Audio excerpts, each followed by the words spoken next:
let it all work out. Absolutely, it did work out. I did not see this coming. To be honest with you, I did not see this performance by Arsenal to be that good. Spurs are no match to Arsenal. 4-1. And that is with mercy, in my opinion. A goal that Spurs scored, a brilliant strike by Richarlison. But Arsenal should have won this 5-0, 6-0. There are plenty of other chances that Arsenal missed. We'll analyze the game. Eze, one of my favorite players in the Premier League since he was at Crystal Palace. The class and the way he plays he's amazing. I like the guy. I just like the guy. I like the elegancy in this game. We'll talk about it. We'll talk about the game. We'll analyze how Arsenal are becoming stronger and stronger. And nobody talks about set pieces. 4 goals from open play. We'll talk about that. We'll get your opinions as well. But before, we are on the way to 50,000 likes. So hit that like button if you are here. Subscribe to the channel if you are new. The like button pushes this video to new viewers. So with your help, we can get to 50,000. A comment goes a long way as well. So leave a comment below. I try to respond to the majority of the comments. So leave a comment below. It tells YouTube there are interactions and it pushes the video to new viewers as well. I'm just going to say the highlights of what I thought about the game, and then we're going to analyze what I thought happened tactically in the game. I'm just going to say a couple of things. Eze showed today something that Arsenal are missing. That number 10 that actually can get the ball and get like the guy can get the ball and shoot from a lot of places, left foot, right foot, very direct. Something that I thought Arsenal were missing the last seasons. The direct midfielder that actually takes risks. That is Eze. The goals he scored were absolutely like, you know what? You get the ball, 1 touch, 2 touch, dribble inside the 18 and take a shot. A hat-trick that could have been 4 goals. That could have been 4 goals for Eze. It's not only about the goals, it's about the positions he took on the pitch behind the Spurs midfield. Spurs tried to actually play that low block. We're going to talk about the phases of the game, of course, and how Arsenal completely dominated Spurs and forced them to actually do something that they didn't want to do the majority of the game. But to be honest with you, I know he's man of the match and he's probably man of the week for this, to be honest with you. He's now scored the first player, if I'm not mistaken, and let me get the stat correct actually. Eze is the first Arsenal player to score a hat-trick in 47 years in the North London Derby. A hat-trick, in the North London Derby.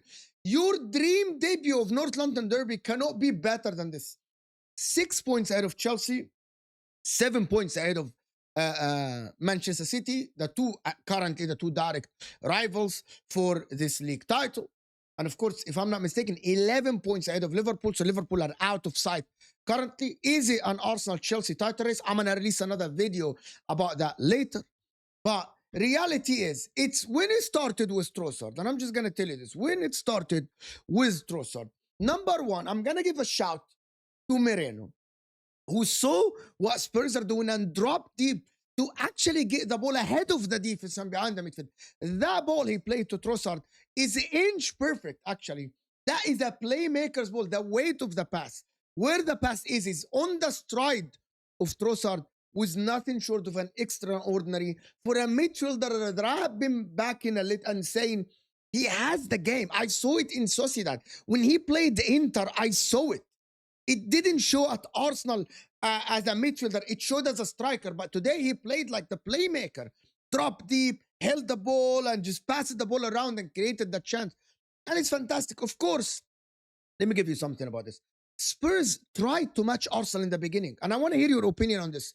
In the first 4 or 5 minutes, Spurs were trying to press Hincapia. We're going to talk about Hincapia because I got big words for this guy. Tried to press Hincapia and Saliba. But Arsenal, and that is the genius of Mikel Arteta. He wanted Spurs to drop deep. He wanted Spurs to fall back into their area because he knew, probably more than me, more than you, more than everyone, that he's going to be able to break their back line. And the way Arsenal pass the ball around the Spurs press and they go forward and they calm it down. Arsenal, every time Spurs try to press in the first 5 minutes, they calm it down. They force them to sit deep, knowing that they're gonna be able to break them down. And that run from Trossard is what Arteta has planned. The inside run between the two center backs that played, as if Arteta knew what is going on, as if Arteta knew that the line will be at the cross the 18. Yes, what's his name? You doggy that caught the offside. But again, the brilliant run and a brilliant assist for that Trossard. You can say Trossard were lucky, but a goal is a goal. It was going on target anyway. And the brilliant control by him. Absolutely fantastic. For Eze, though, and I'm going to just now go to Eze. The way this guy was gliding past players, and for that second goal, the brilliant dribble by Eze when he got the ball is absolutely phenomenal and fantastic. The way the body shift by Eze and the way Eze can do this is what Arsenal have been missing. Mikel Arteta, and that is what I'm going to give him full credit about this. You go in 1-0. You know what I mean? Sorry, you go in 2-0.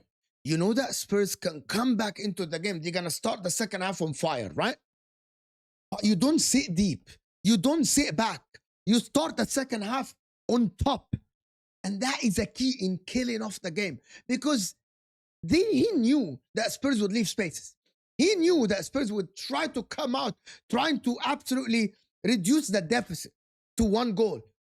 And this is where Arsenal hates Spurs when it matters. 3-0, game over, game done. I know that Spurs got a goal back and they tried here and there and they were in the ascendancy. But Arsenal control these situations like the best in the world, in my opinion. And that is one of the reasons when I keep saying that Arsenal are one of the best teams in managing these situations when they are 3-1 up, when they are 2-0 up. That is Mikel Arteta's work. It is Mikel Arteta's work. And it starts, to be honest with you, by the defense, by the 2 defenders, actually, which is Hinkapia and Saliba. I'm going to tell you something about this.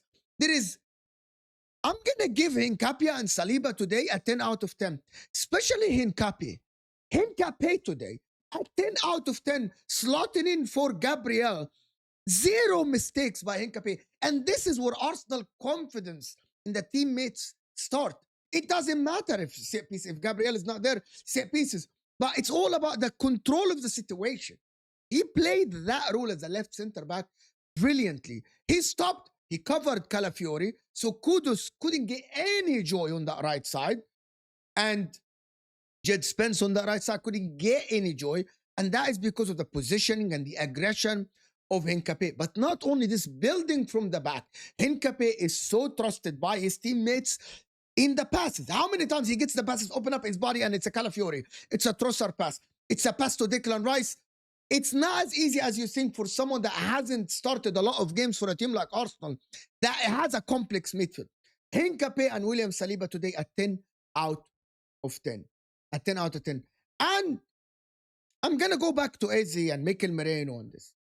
But this man is one of the people that every time I'm watching Arsenal, this is the guy that gives you an 8 or a 9 out of 10 every single game. He doesn't get cooked. He's so strong.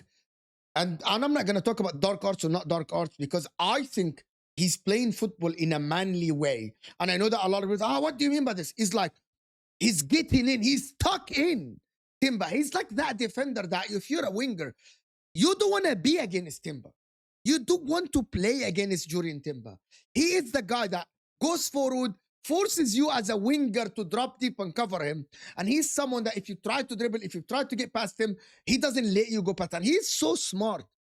He's very smart in the way he plays the game and the way he covers spaces and the way he stops the opposition of going forward. And I'm loving this, to be honest, from Jurien Timber. This is why Arsenal one of the strongest teams defensively in the league. Forget the goal. It's a Zobamendi mistake.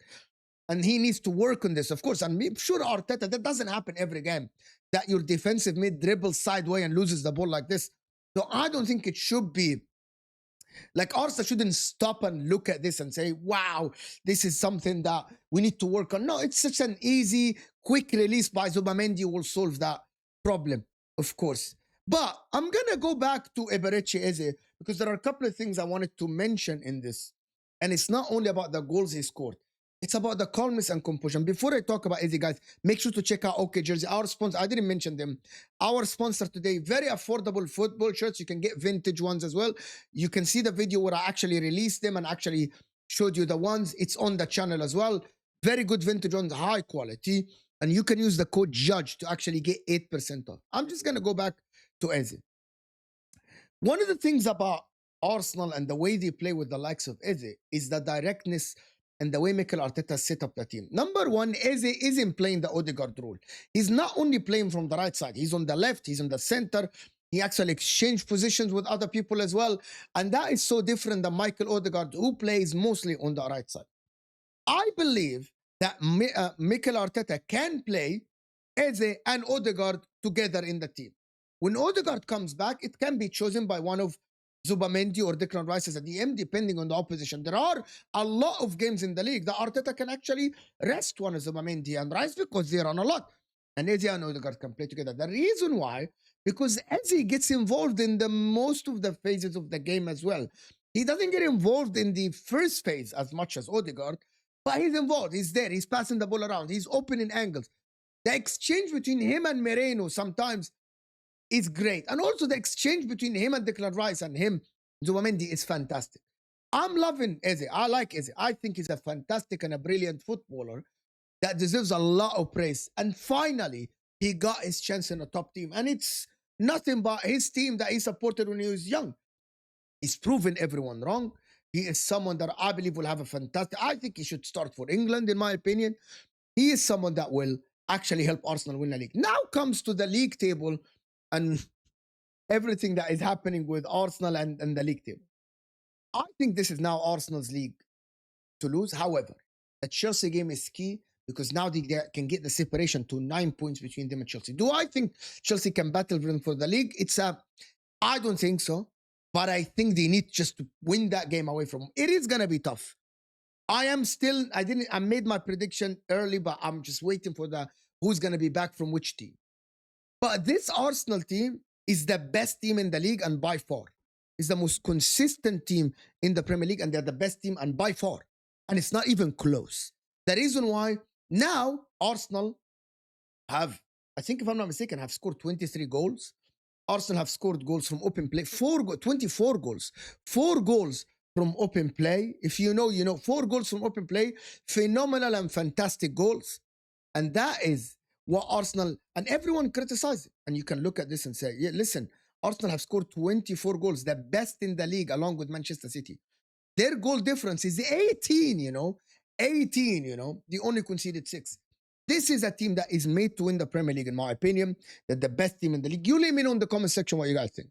Let me know what you think about this performance. I want to thank everyone that watched. Hit that like button before you go, and we'll see you guys later.